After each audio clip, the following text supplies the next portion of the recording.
Okay, I am going to start admitting the guests right now.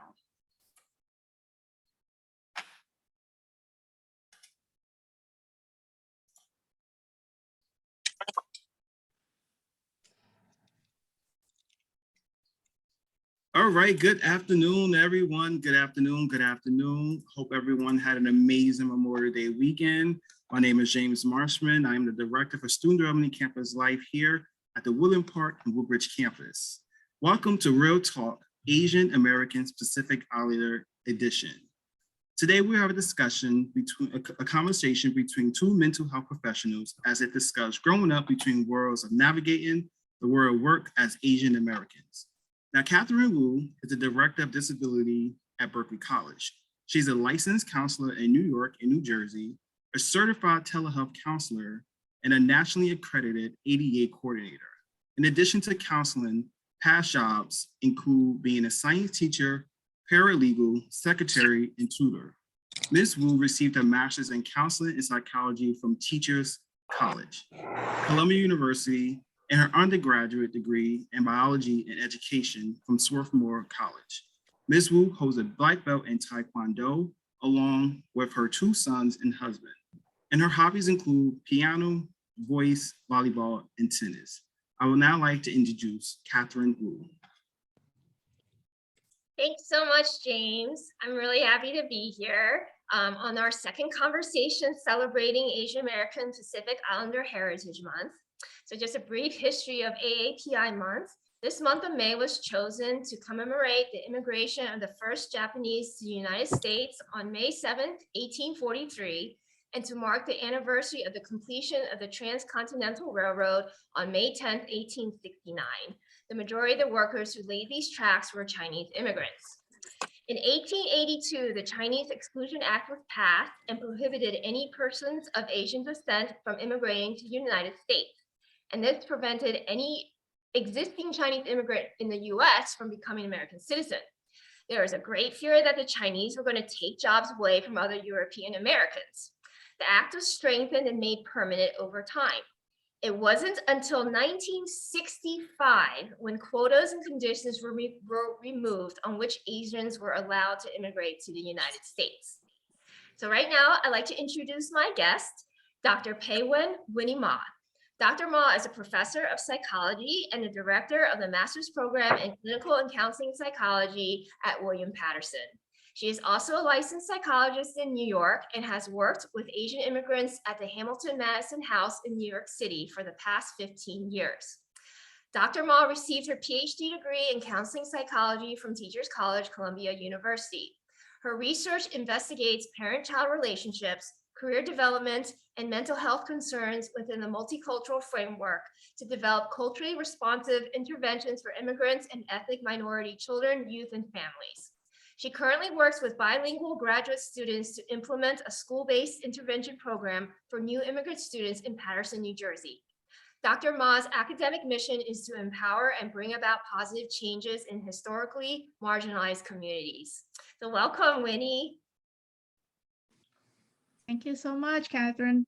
So we're going to be talking about ourselves, and I invite all guests to unmute and ask questions or type in the chat, and we will address them. You know, not say at the end, we can address them at any time. So this is like a podcast with video, but you guys can, the audience is welcome to chat with us. Please do.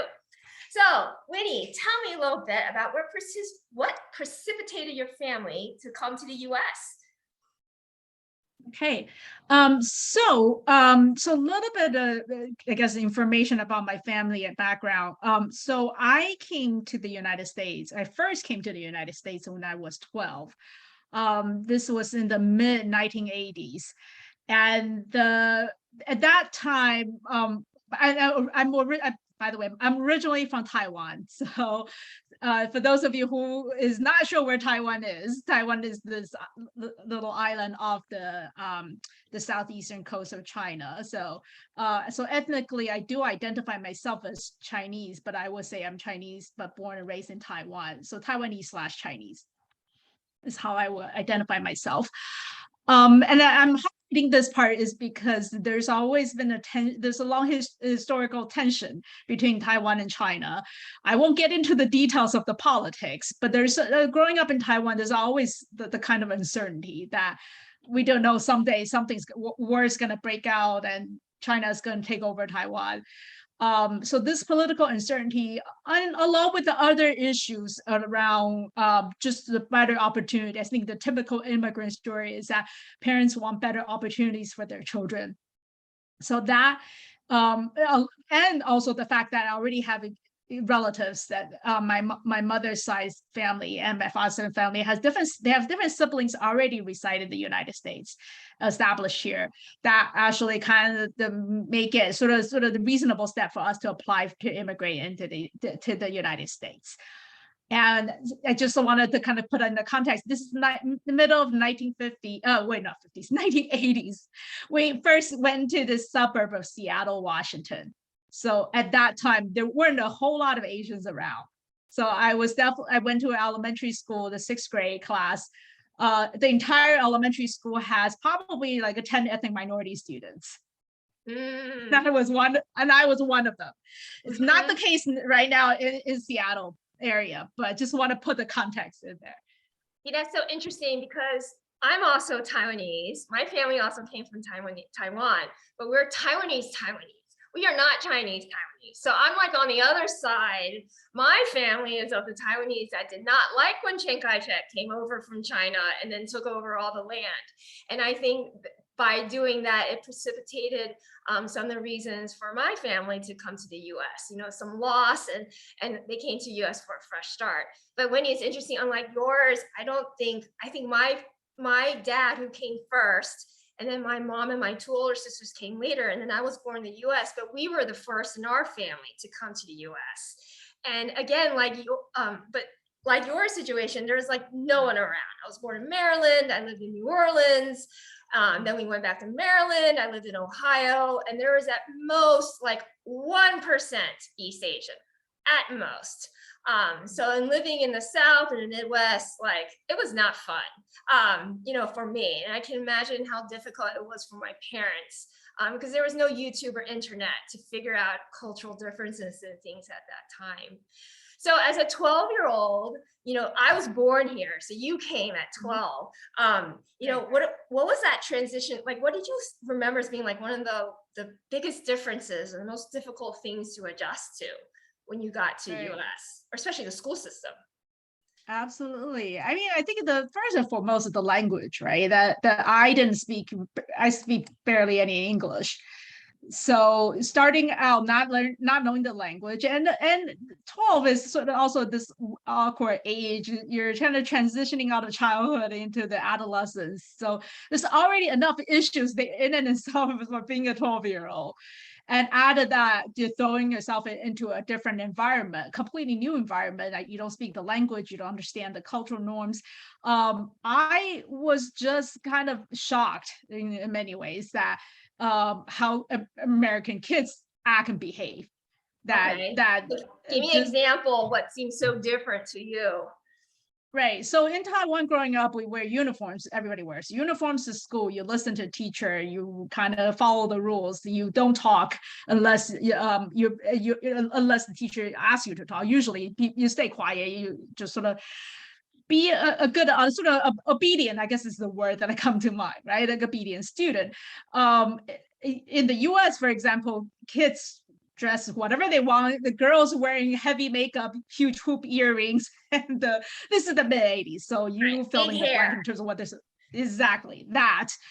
5th graders, 6th graders, I see kids that are kissing in the hallway. I was just like, oh my God, this was grounds for being dispelled right away.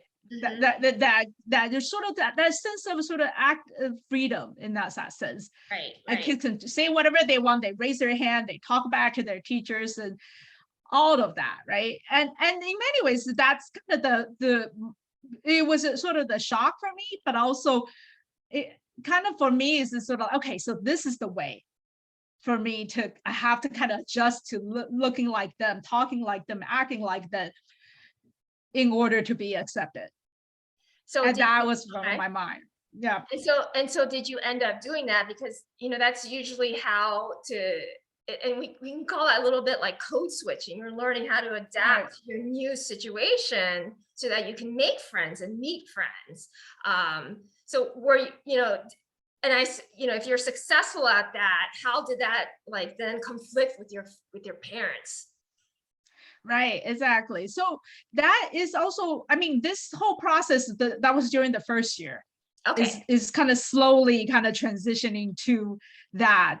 But definitely, I think my parents at that time actually they decided to do is my mom and myself and my older brother, who's 4 years older than me, we came first. My dad stayed back in Taiwan because they weren't sure about the job situation in the US. So they figured instead of everybody quitting and move over, we'll do this way, kind of see how it is the first year. And my mom, when she first came in, quickly realized that she's a registered nurse in Taiwan, but her credential and all that is not going to be able to really come here. She won't be able to become a nurse. So she have to go through a whole series of tests and all these things that she doesn't have the language capacity to do that. She will have to get a very low paying job. Right. And so that was actually, so I'm telling the story here is because of so after 3 months, she decided that she's going to leave my brother and I with my grandparents who are already here staying with other relatives, and she's going back to Taiwan to resume her job. Okay. And so on top of all this, so this was a whole period of time where I was only living with my grandparents. So you didn't even have your parents. I didn't have my parents. They do try to come by and visit sort of and 6 months later, and just see me being a different person, putting on makeup, trying to put on an earring, changes of attitude. They did not like what they see. Right. So this was also a big part of the reason why they decided that, because of this and many other things, they realized that they're not going to be able to have a good to secure a good job in the US, that they decided to actually take me back to Taiwan a year later. Oh, I did not know that. There is that piece. And my brother stayed. So they sent my brother to live with my aunt in Houston, Texas. Just so this kind of family separation. So this is actually a big part of my research interest, is about these family separation as a result of immigration. So this is actually a common story among a lot of Taiwanese youth immigrants, is that they especially male, but also sometimes could be both male and female, because male in Taiwan, they have a military responsibility. So what they call the mandatory military service they have to. So if my brother stayed in Taiwan, he would have to serve in the military for 2 years. So they decided to keep him here, stay with a relative. I went back. But that's also kind of the whole family separation process. But just to respond to your earlier story, this sort of difference in terms of acculturation, right? Like me trying to be acting American is a cause for concern for them to want me to stay here in the US. And then for me, so I have 2 older sisters. One's 6 years older, and she was like successful. She like did everything like especially in America, any parent would want a child to do, right? She was smart, she was good, she like took care of her younger sister so they could do what they needed to do. And then my grandmother also lived with me. But growing up, it was sort of like, especially when we lived in New Orleans, and I lived there until I was 9. I was so sheltered, like I was not a social person. I know this is very hard for people to believe, but I did not know how to talk to people at all. Like I was like just in literally my own world. And then one day I remember my mom was like, you gotta go to preschool because you have to learn how to play with other people. And I was like, I don't want to play with other people. I don't even want to deal with other people. And then when I got to kindergarten, it was horrible. It was horrible. I was so scared, literally like frightened to death. And I had no tools at all on how to make friends. So me was like, well, I'm not going to try to fit in because I don't even know what in means. So I think I was very much an outcast and kind of like in my own world till I learned, when one day in 2nd grade, like we were in gym, and we were having a competition, whatever, and I was running really fast. And these 2 cool girls were the fastest girls in my class. We're like, oh, you're like fast, come join us. So it was like Tammy, Erin, Melissa, and me. And we made this like foursome and like we won. And I was like, oh my gosh, if I'm good at something, people will accept me, especially sports. And so this began this whole thing of sports. And then fourth and fifth grade, I was in Maryland, and that was a mess. It was horrible. Fourth grade, my class was really small. I had no idea how to get in, and they were very snobby. And because it was a private school, I didn't. And then fifth grade was too big, and then we moved to Ohio. And then it wasn't until seventh grade when again I was like, oh, sports. And I kept, trying different things, and it was volleyball. And it was through physical action and like doing something that I was like, oh, this is a way that there's a common language spoken on teams. And that's when I think I first understood like what community meant, because my parents aren't very social people. They don't really like to go out there. So I didn't really get this notion of community and how do you fit in? Like, what are the rules you're supposed to fit in? So for me, it's always these unspoken rules, in both actually like Taiwanese and American cultures, because I don't know how aware my parents were of like, while they wanted us to acculturate to America, like there are certain values you have that you cannot change because they're who you are. So that caused a lot of conflict for me growing up. So for me, like, I think that's what led me to counseling and to education, was really trying to understand this. Like, what the hell are all these rules that people, like when you smile, how do you know what that smile means? Like, what are all these nonverbals and all of that? So I worked really hard on it. That's literally what I did. And that's why I do what I do, I think, and why I like to interact with people who don't fit in any sort of way, to help them carve their place. So as I was talking to you before, I wonder how much does personality and temperament, how much does that play? Like you said, your experience growing up, but also like, you being female, so your brother could stay, but you couldn't. But then like for you, I hear more like, you already grew up with the obedience and following. I grew up here, and like, as my parents and everyone who knows us, we're all stubborn. Like no one really can tell us what to do if we don't want to do it. So like, that's a personality trait that I think really shaped how I adjusted. So I wonder, like, and maybe that my insecurity leads me to think about these cross-cultural things more than someone who could be East Asian and is more secure and has a different personality. Right. Right, absolutely. I think that's the personality. There's sort of the issue, the personality and the environment, and also the setting, right? Sort of what's being encouraged, right? Like there's certain aspect, to me at least, I feel like there's certain aspect, if you're being rewarded for being outspoken and assertive and the being kind of be yourself, right? Versus versus being kind of encouraged or I guess rewarded for I didn't want to say obedient, because that sounds like obedience. It reminds me of training dogs. But it's like, it's respect. It's respect. Right, exactly. Right? It's respecting one's elders and acknowledgement of the sacrifices they're making for you as a child. Right, and also kind of the respecting the sort of cultural, retaining sort of your cultural origin. Yeah. So that's a big part. We're two East Asians who fit this sort of like model minority stereotype. Right. And I really wanted to talk about that because for me, I think that model minority stereotype was propagated by white Americans to say to other people of color, well, why don't you be great like them? So it's neither a compliment nor is it true for all Asians anyways. So, right. A bit about that model minority stereotype, because that for me was my issue when I was in Ohio, and I was very rebellious about that. So I don't know, how was it for you growing up? If you think about, was that an issue for you, or did you have to navigate that? In many ways, actually, I think as an experience of an immigrant in this country, because as I stated earlier, language was a big issue. So it's almost, so a lot of things that are relating to English language, I just wasn't comfortable with. So my only other thing that I can excel at is my math, even though I was horrible with math in Taiwan growing up.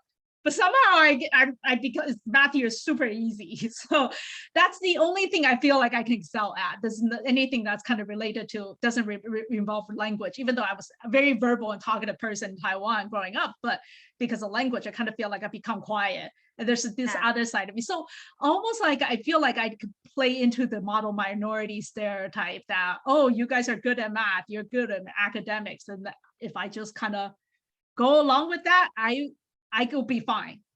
So that's initially, that's kind of how, it's not that I wasn't even aware of that's even a term, but that is something that is in many ways has been sort of told that, even by family members, that you got to be good and go get good grades, then you go get into a good college, and then you'll be fine.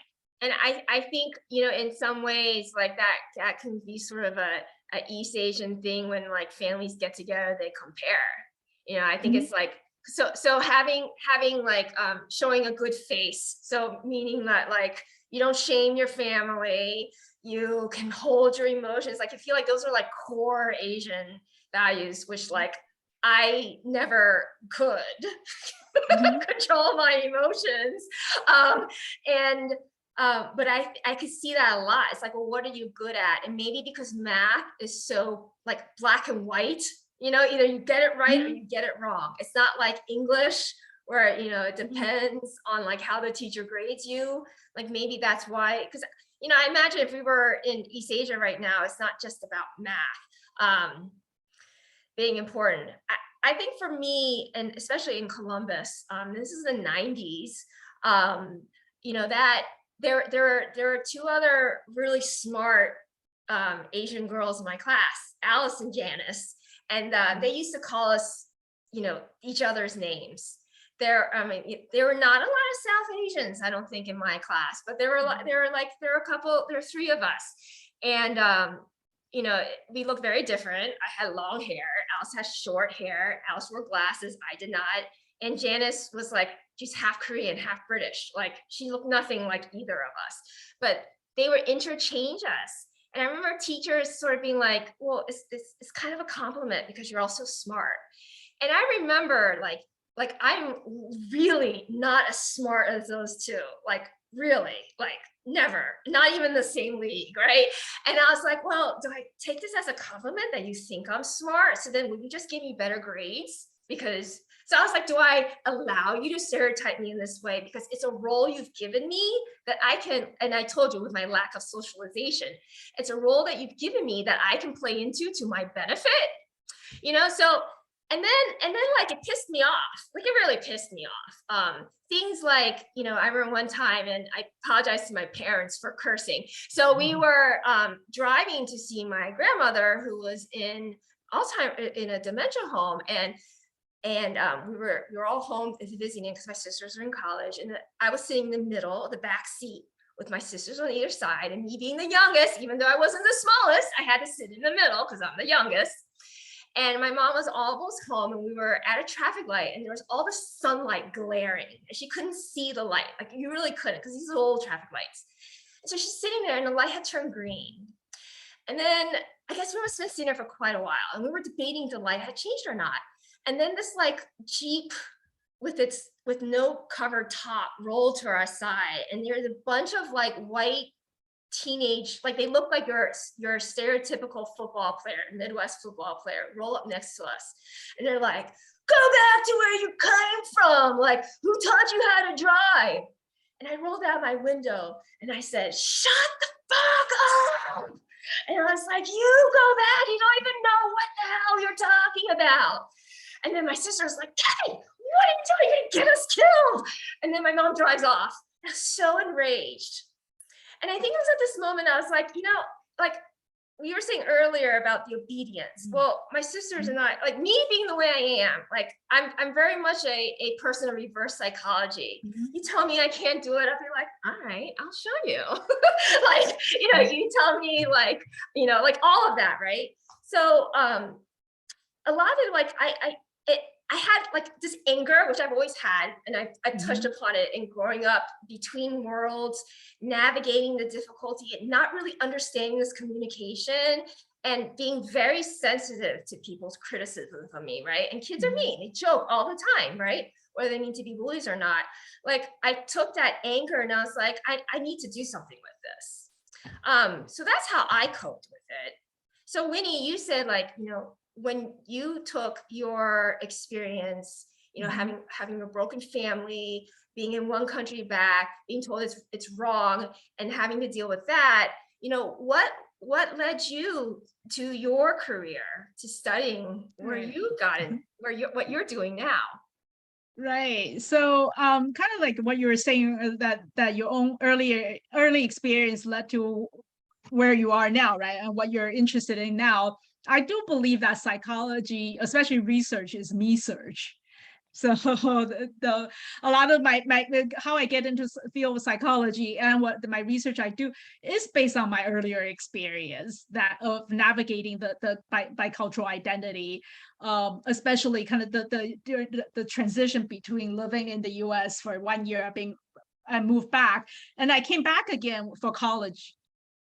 And so for college and for master's program, and went back to Taiwan to work for 3 years before I came back again and stayed for my doctorate, and then stayed on. So there's a lot kind of moving back and forth, right? So all this process is actually leading to kind of where I am right now, is really the process of navigating the identity, navigating the two worlds. And also I think and then realizing that I don't have to be one or the other, meaning that I don't have to kind of culturally completely and somehow become this sort of the white American. Let's just say this is a very much kind of becoming this white American, like the banana standard. Right. Or I don't have to be sort of either or. There's some way I can kind of integrate using the knowledge that I learned in the field of psychology to kind of understand my experience, embrace my cultural identity, and understanding the nuances, right? Okay. That people are dealing with, and some of the issues people are dealing with. So I actually kind of feel like I always I'm now what I realized the reason why I want to become a counseling psychologist is I want to be the person I wish I had when I was going through the initial years of cultural transition adjustment. I don't know who to talk to. I didn't even know there's a person I could talk to about these issues. Well, these issues actually are common experience a lot of immigrants. That back then, a 12-year-old me only know that I need to learn to speak English. I need to learn to fit in. And as long as I look like them, talk like them, dress like them, and I get good grades and integrate, then my life will be good. Right. So assimilating to the mainstream America. I didn't realize there's all these other issues that are very common so I wish I could be someone, I had someone like that could be like there kind of help guide me through that process. So I kind of aspire to want to be that person that creates the literature, even the cultural adjustment program that we're developing right now, is to, in many ways, to bring this into different immigrant communities. Can you tell us a little bit more about the cultural, like what are some examples of like, some really great instances that come to mind, where there are differences, cultural differences that you have been able to help in working with your students? Right. So there are actually a few things, a few examples I can think of. So one example is that when I was actually working in Taiwan, I was actually working as an educational sort of advisor for students in Taiwan, usually college and graduate students that they wanted to come to the United States to attend college or graduate school. So kind of helping them with the application process and provide some advisement and counseling. What I felt was very interesting was a lot of them would come in and talk about, my family wants me to study this. You fill in the blank, this field, right? Science, engineering, whatever you can sort of fill in the blank. That, right, or some, this is a field that's promising. Whenever I ask them, what about you? What do you want to study? It always kind of goes to, this is what my family wants. Right. Right. And I have a lot of also parents and even grandparents coming in asking information for their children and grandchildren about studying in the US. And they're very involved in that whole process, right? Whereas in the United States, at least my experience at that time, if you're already like in your early 20s, you're pretty much on your own, right? You're deciding for yourself, getting your own job, you figuring out your life, the expectations that you're in charge of your own life. So that was actually a big part of my experience of kind of realizing that we are this notion of being independent, autonomous and independent, which is very much the US ideal, right? Versus growing up in a country or society is very much interdependent. They value the family and parents and families' input. And what you do is not just about you, it's actually representing the whole family and sometimes represent the whole community. Right. So your career decision is as college major career decision. It's not about you, what you love, what you're interested in, what makes you happy. It's about what was best for the family. And do you notice that in your work with the students in Paterson, when they are deciding, how to cope and make decisions in the middle school, high school, do you also sense that? Right. So that's actually something that's less actually. I would say because the work in Paterson, so I'm working with newly arrived immigrant students. They've been here less than 3 years. Some of them have been here only a few months. So they're not quite there yet. Gotcha. But what I actually wanted to do is that I wanted to actually for them to recognize that their family's involvement or the sort of the interdependence, the collectivism, if you're going to call it, right, is actually a strength. So identifying that, acknowledge that, but identifying that as a strength, but also realizing that sometimes that could be an issue, especially what they want is different from what their family wants for them. Right. Or as they're going through the adjustment process or acculturation process, they have different kind of sort of their ways that the ways of being kind of is not in agreement with what their family expected of them. So at least have them acknowledge that there's conflict, that may be conflict, and that's normal, but let's kind of have a place to talk about how to navigate these kind of conflicts. That's my hope. Yeah, and I think growing up, I remember going to a counselor, the school counselor, and being like, I'm struggling and I know it's because of this. And like, she couldn't listen to it. She did not understand what I was saying. And I think just like you said, being that person to that you wish you had, sometimes it is like the one to listen and to hear and be like, oh yeah, that's completely normal. Like you just have to go through it and you will figure it out yourself. So thank you for sharing all that. I want to address some questions we have in your chat. What can we do to help others, help children like you as allies? So this professor was writing when she was graduating class of 362, all her friends with all the Asian students because they were nice. They were the nice people. That reminds me of in high school when I was trying to figure out how to fit in and understand these rules I didn't understand because I was being told different things from home, from TV and school. I made a lot of friends with African Americans in my school. Again, I was at a private school and there were not a lot of African Americans. And when there were, there were more African Americans than Asians. So I've learned that if you have enough, you will form an in-group, right? Because you have safety in numbers, but there were not quite enough Asians to have that. And so I would sit with them and knowing that they were othered for sure, right? Like that was so apparent that they were othered, like, being African-American, now you have to, for them to succeed, you had to really act contrary to all like negative stereotypes. Being female was a little easier because they had to deal with the thug and the ghetto, like the fear, the violent man kind of black male stereotype. But I think it was there was still, it's there. This is 90s in Ohio, like it's all there, and it's pretty obvious. Like people would talk about it if you questioned it, if you're like, why'd you just say that to me? That's so racist. They'd be like, why are you so sensitive? Get over it. Like that was always the response, right? So I would sit with them, and they were also very nice, very understanding, very tolerant of me and like all my angst. So for me, being an ally sometimes is just not judging, right? And I think I see in schools they teach that a lot, but I still see it happening. It's very interesting because I have kids in middle school and elementary school, and I really see it's how their parents talk is what I've learned. To be an ally for a kid, they act the way you act towards difference. So I find that interesting. I don't know, Winnie, if you have anything to add to that. Right.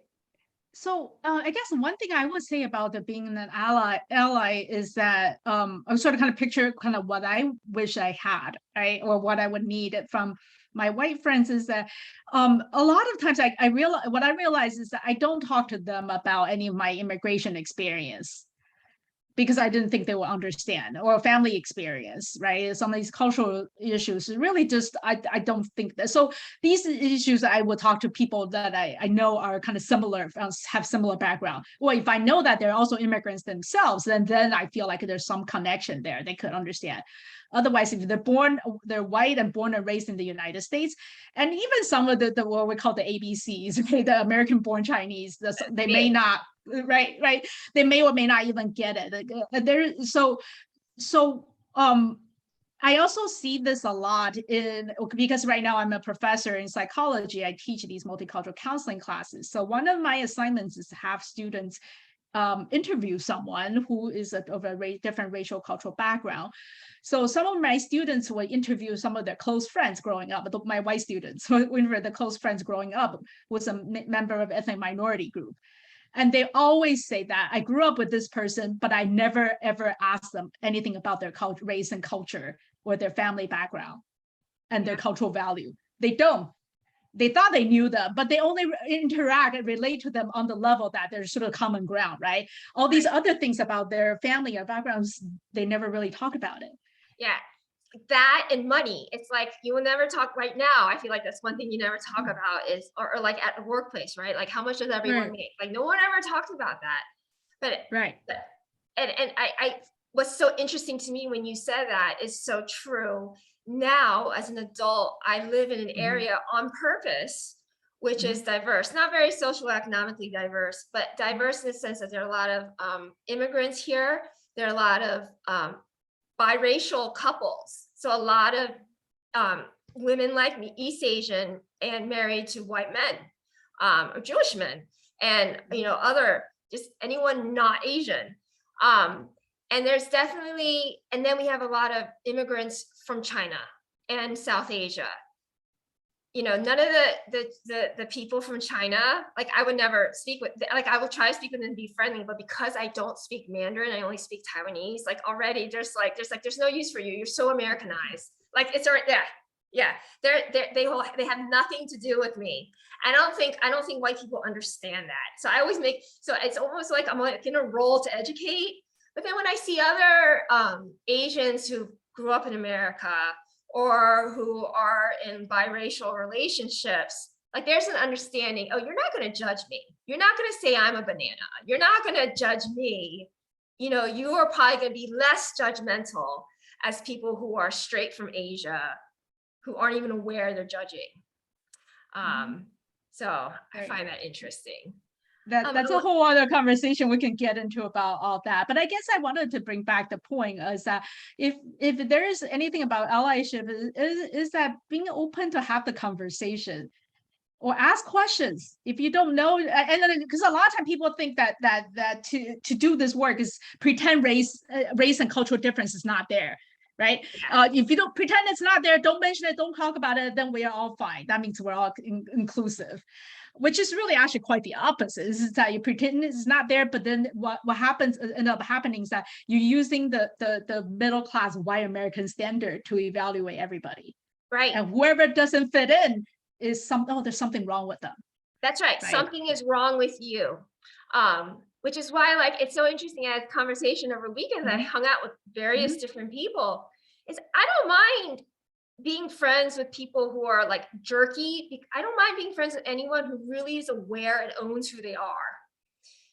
I find them to be less judgmental, you know, and when they only if they're less judgmental, because like I'd rather, you know, deal with people who show me exactly who they are, you know, not the pretend or like, oh, I'm really interested in like Black Lives Matter. I'm like, you're this like as white can be. You know, you are privileged as privilege can be. Like, is this guilt? Like, what do you mean by that? And if I can have that conversation with them, then I'll have it. I don't like it when people are like, well, if this is so important to you, then why aren't you more active? And I'm like, well, I'm active in my own way. What do you mean by active? Like, you know, the Asian hate protests and things like that. So I find it very interesting that it's hard, like you can be conservative in your liberalism. Like you have to be non-judgmental. We have to say, oh, you know, it's not all lives matter, Black lives matter, Asian lives matter, this lives matter. I mean, like, do you live it?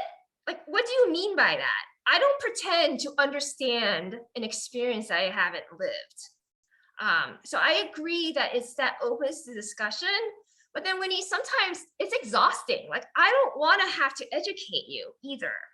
So, you know, it's like in that role of like today's talk, you know, I must say, like, part of me is like, you asked me to come do this because you can't find anyone else who's Asian to run a program. I'm like, do I want to do this or do I have to?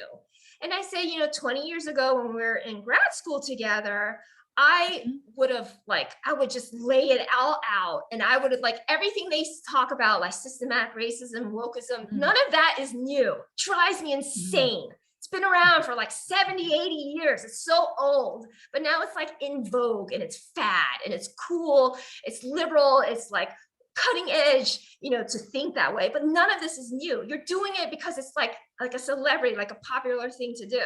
So part of me, like, it's like, well, I'm kind of like not annoyed, but like I can't represent all East Asians, but I'm supposed to represent Asians, right? And then, but I can't. So, you know, part of me has this like dilemma, which is like, well, I am myself in all of it. Why do I have to define myself because you perceive me a particular way? So I'm always struggling with that. So sometimes, yes, I do want people to ask, and sometimes I'm like, nah, don't feel like talking about it. That's always a question. No, Catherine, thank you for sharing that, because that's always a question I think for a lot of times in class, my students ask me, like, when do we ask? When do we not ask? How do I know if I ask these questions, especially in the counseling situation, right? But even just sort of in their interpersonal relationships, they are afraid, even they ask that it's considered othering. Oh, right, yeah. Rude or other, right? They're othering someone, right? But if they don't ask, then they become the ones that kind of too complicit with the situation or don't care. And then I told them a lot of times, sometimes, of course, you have to have a relationship with someone, right? Like if you have a relationship with someone, sometimes it's actually just kind of being open and genuine, and not pretending you know. Yeah. Yeah, it's like getting to know a friend who they are, and your identity is part of it. And I think one thing, I'm not sure if people have questions, we've been talking a lot about like race and cultural identity, but not defining a lot of the terms we've been using. So if anyone has questions about that, please feel free to speak up and ask. I think, you know, people's cultural identity, whether it's race, ethnicity, gender, socioeconomic class, religion, you know, community, personality, like everyone has a different constellation. It's a different size. It looks different for everyone. So part of me is, I think in a country where we all move so fast, where things happen so fast, we can't sit down and get to know people and really understand. And I think like maybe a lot of this like anti-racism training, all that stuff is people are looking for a quick answer to like do the right thing, when it's not a quick answer. It's about really knowing yourself and your own values. Like there's nothing quick about that. Absolutely. So, yeah. And I think learning to have the conversation is important, but that's a whole other topic we can get into about how to have that conversation. Which if people are interested, we can. Like I was just thinking like last night, my son said something inappropriate and very hurtful. And I was like, well, did you feel bad? He's like, yeah. I was like, well, what did you do? He's like, he was so mortified, he could not say sorry. Like he knew he had done something wrong. He was like, I can't, he was like, he was so like, just so ashamed. He could not say sorry. And so I practiced with him. I was like, you know what, that feeling, that shows that you are a good person. You didn't mean it. The harmful thing you said, you understood it. That's especially why you need to like lean into that pain and share it, right? Because you need to communicate, wow, I know I just said and did something really wrong. And I really need to own it. But that's hard. I think that to me, that's the true work for anti-racism, right? It's to really lean in and say, wow, what are my prejudice beliefs? Having grown up in the US, we all have, like in any country, you have prejudice beliefs, right? I think I didn't understand this growing up, is that cultural values, like it's that unspoken communication exists so people can kind of get along, right? Like, so you don't have to sit there like, like that's sort of like a law, but on another level. But if you don't explicitly talk about it, then like you said, Winnie, I think the white middle class prevails. And I think that's what leads to all the Trump backlash and all that so big right now, because people are being, people never had to think about their identity as not being, they've always thought as, oh, this is just it. Everyone thinks like me. Everyone else is just, they're unlucky to not be the normal average person. Now to say to them, well, you know what, your worldview is also unique. It's not the prevailing worldview for America. I think that's just so threatening. Absolutely. So here we have another question. How can a young person with a minority identity find resilience and self-confidence if they do not have good role models in their lives? And can they find it within themselves? That's a good question. Did you have any thoughts you want to start with? I'll talk about this. I think a lot of it is, finding is sometimes it just takes one person, like one teacher who said one thing, or watching a TV show that did one thing, or for me, like those Just Do It ads in the 90s for Nike, and like, watching, like listening to the sports stories, like I didn't necessarily had a person outside the family, but it was this concept. So for me, it was this like, this is why I love sports so much. It is literally and I don't know how much of this is also Asian thing, but that hard work accomplished, you can hit your max potential. Not like be the best in the world, because you're still limited by your genetics, blah, blah, blah, and all the social constructs, but your potential, the only thing that really holds you back is your willingness to work hard. Like no one can take that away from you, right? Like your hard work, like that's not something that's like limited. You choose to watch YouTube or go on Snapchat, that's your choice instead of studying. Like, you can't blame anybody for that. What's hard is if you haven't grown up doing that, you don't know, like it makes it that much hard to do, but it's still learnable. Like everything like that is learnable, even if it wasn't what you had growing up. So for me, is even if you didn't have it, it is never too late. You could be 59, right? You could be 12, you could be 65, like it just doesn't matter. It's really, I feel like that kind of growth in who we see ourselves and how we decide, how we choose we want to view the world, that's us coming to terms with our own story. And it is a story. Like, I've been telling you about my childhood a little bit, not as much as I thought I would, it's fine. But like, there's stories, right, that I've lived in my head. And if I allow that story to keep me down, that's, in a sense, while it may have happened, why don't I change the story? The facts are what they are, but I can still have the context. But why don't I change the ending? Like, why am I going to live the future based on my story in the past? So for me, I know for me, I'm never going to have that self-confidence. Like I will always feel like an imposter. Like, you know, like I could go get a PhD, I could do all that, and I'll be like, I'm a horrible counselor. Like I know this about me. I could do all this stuff, and I'll be like, I'm all right. There's still a billion people out there. Like I just know this about myself. So for me, that's hard for me to answer. But the resilience part, resilience is only like we are who we are because of our experiences, right? Like, would you change it for anything else? If you had different experiences, you'd be a different person today. You would not know who you are. So why do you question, you know, your experiences growing up? You really have to accept them as a part of who you are. There's nothing to do about the past, but being able to accept it, that gives you the power to say, all right, what am I going to do with my future? Do I want to keep living what I've done before? Do I keep reliving mistakes? Do I, you know, like what, you know, what do I want to prioritize? Who is important to me? What is important to me? You know, for me, you know, it's not just ambition. It's not just persistence. It's not just self-confidence.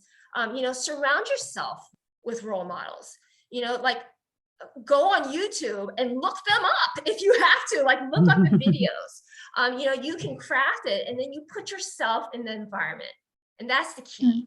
Put yourself in an environment. And I assume that's why many of you are in school, right? You're putting yourself in an environment. It's not just to learn, because you can learn this stuff online, right? You're here to put yourself in an environment of people who think differently, live differently. I hope to give you an idea of, oh, what can I do? And it's not to change yourself completely, but to say, all right, how do I come to terms with my life history so I can move forward? So actually, so what I wanted to add to what Katherine already shared is that the way I'm thinking about the strength and resilience, right, and also confidence, I see this actually more as understanding and knowing your strength, which takes some time. It's not going to just sit around and understand, just kind of come up with your list of strength. A lot of it just requires taking little steps to put yourself in a certain environment. For example, let's just say like an internship opportunity, a work study job or something kind of, and then sometimes you have to fail a few times before you kind of realize what you're actually good at and what are some things that maybe you're not so good at, but you can improve upon, right? The reason why I want to say that the strength is because that I think we all have, each and every one of us all have the things that we will be good at. But sometimes, especially I'm talking about the immigrant experience, because of the experience of immigration and things you were good at before, all of a sudden coming to this cultural context, it's not being valued, or because of language and because of the different education and all these different reasons why that you can't succeed. You can't quite succeed the same way. So what I would say is that if there is an opportunity for you to kind of carve out certain opportunities that you can kind of practice becoming better at what you're already good at. And with the support, hopefully this is what I think the university, or even just at the K-12 setting, if they can provide a successful mentor, role model, that will also help that will also help these youngsters kind of to see that there's a way to get there. I'll give you an example. So for me, actually becoming a psychologist, a big part is actually reading an Asian American psychology, one of the first few Asian American psychology textbooks that came out in the 90s. That made me realize there are Asian American psychologists out there doing the work, doing the research, talking about issues that I care about. And knowing that these people exist, and then later on finding my graduate school mentor, which is our joint mentor, Dr. Christine Ye, who's also Taiwanese American woman, actually in the academia, and finding a professor that does research, that exactly what the exact research I want to do. And she is a psychologist, made it in academia. Knowing that this person there actually is a big motivation and reason why I could be who I am today, right? But it's also along the way also testing, it's pushing myself to do the work, that different types of work, throwing myself in the environment, overcoming my own imposter syndrome, and then realizing that actually I could do this work. Yeah. It's just a little step at a time. And that's so interesting you said that, because I remember it was 9/11.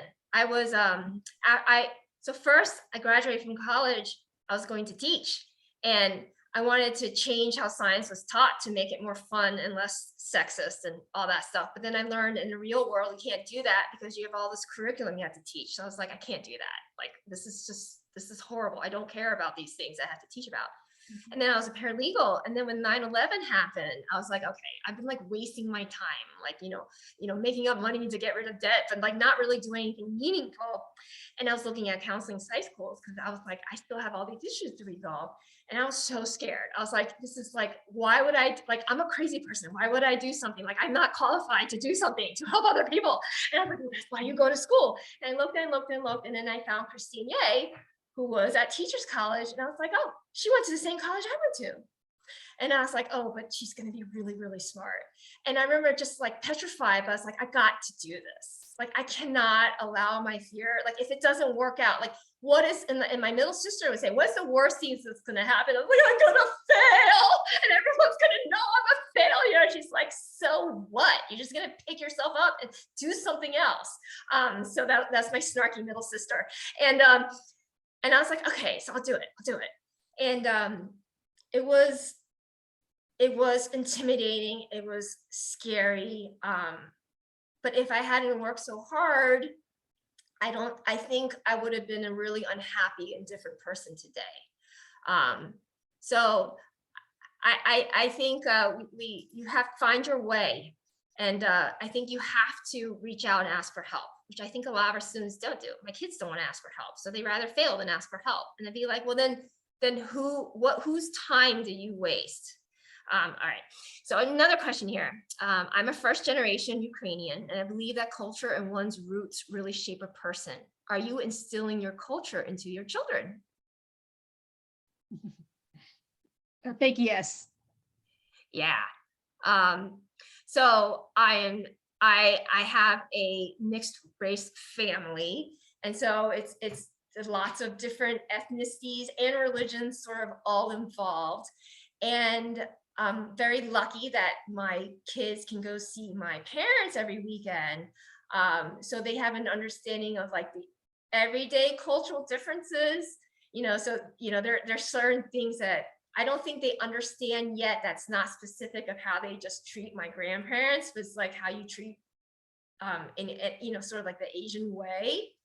But then what's really interesting is I don't think my kids, especially my younger one, doesn't necessarily see himself as like Asian because he has so many friends from China who, like their names, like they don't have Americanized names, their parents don't speak English, it's very different. So they in some ways are othered, despite they fully American. But then when I bring up this identity issue, I don't think they like it because it makes them realize I'm trying to tell them that you're other, and they're like, well, I don't see it. But it does come up, and when it does in other situations, and when we talk about news, certain parts of news, I will always share my stories with them, so that they understand, because some of it's not logical. They just say they will always listen to how I speak first to see if I'm American enough to understand, so that they know how to interact with me. If they can trust me, if they can, let their guard down a little bit, they will always I know that. I wait for it. This is microaggression I'm waiting for, right? So I know it's almost like I have to prove myself to be a particular way when I interact with people. And for some people here, I'm not Asian enough, right? Some Asian Americans or such, I'm not Asian enough.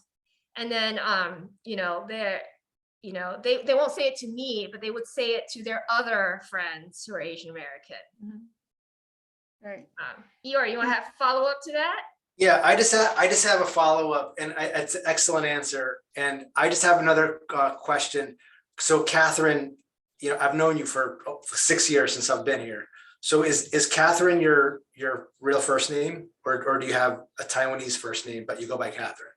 So Katherine's my name on my birth certificate, but I do have a Chinese name that my dad's older sister, like, she did all the astrological research and looked it all up to make sure everything's aligned quite right. And I have this beautiful name because of my parents and her. It's Weeling, and it means beautiful rainforest.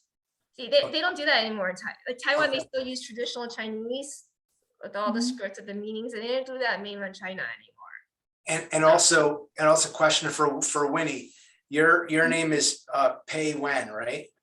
So why do you go, why did you decide to go by Winnie? And I'll tell you why I'm asking when you're done answering that question. Sure. I always actually start with this when I start my class, explaining my name. When I first came to the US, I was told that I need to pick an English name. Again, mid 80s in the suburb of Seattle. So I didn't know any English names. So I ended up my cousin just told me, okay, how about Lucy? Sure. I didn't know any other English names. So I was Lucy Ma for a whole year. And then when I was brought back to Taiwan and I started learning more English, I realized there's a wider range of names out there. So I picked Winnie actually because at that time, the TV show, the Wonder Years. Oh, I asked because I know, like, with my name is Eeyore, and I know it's a Ukrainian name, and I was born here and I was born with this name, and like I would get like made fun of growing up constantly. Like high school was brutal, just people would because it's different, right? So everybody has more unique names. Sometimes I feel like some of these names are made up, but I mean, like, with regards to the importance, I asked the culture question before, the importance of instilling culture in your children, like we do that. And when I was growing up, when I was in high school, I wanted to get a job, and I felt like I was like profiled against my name when I would apply for jobs. I would apply for jobs as Eeyore, and I wouldn't get a call or an interview. I would use my middle name, Stefan, and I would get calls and I would get jobs. And I remember one time I actually applied for a job at like a Home Depot. It was called Channel Home Centers, which is like a whatever it was, mom and pop kind of hardware store. And I got hired as Steve Andruck, not Eeyore Andruck. And I had a name tag that said Steve. And then when I came up with with the tax forms, like my paycheck would say Eeyore, and the manager would be like, why does it say Steve on your name tag? I just think it's crazy how we've come far, right? But we haven't come far enough. We haven't come far at all. Because now, like, I feel like with a name like Eeyore, people kind of still look at me like, what the heck is that?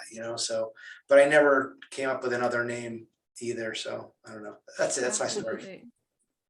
Right. And for me, I keep Winnie as a middle name because I want to maintain my bicultural identity. For sure. So, because also kind of similarly, people sometimes pronounce it P1, and then they weren't quite sure. When I say, oh, it's Winnie, I was like, oh, there's like a sense of relief that, okay, it's a name I can pronounce, I can remember. And I acknowledge that and embrace that. And in many ways, I also do this for my kid too, is that I put an English, her name's Kaylee. I put Kaylee as the first name and then her Chinese name as a middle name, just so that I want her to have an easier time. Yeah.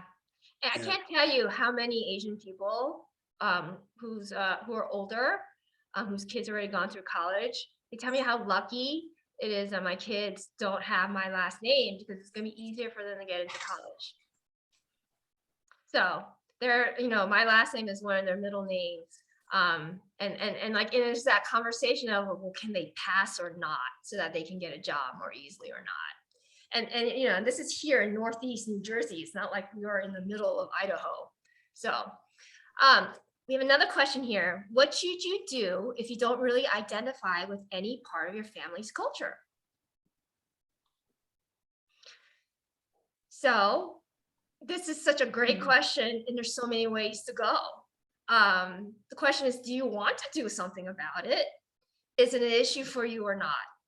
If it makes you feel disconnected, is there a reason you want to be disconnected from your family? Is there some shame involved?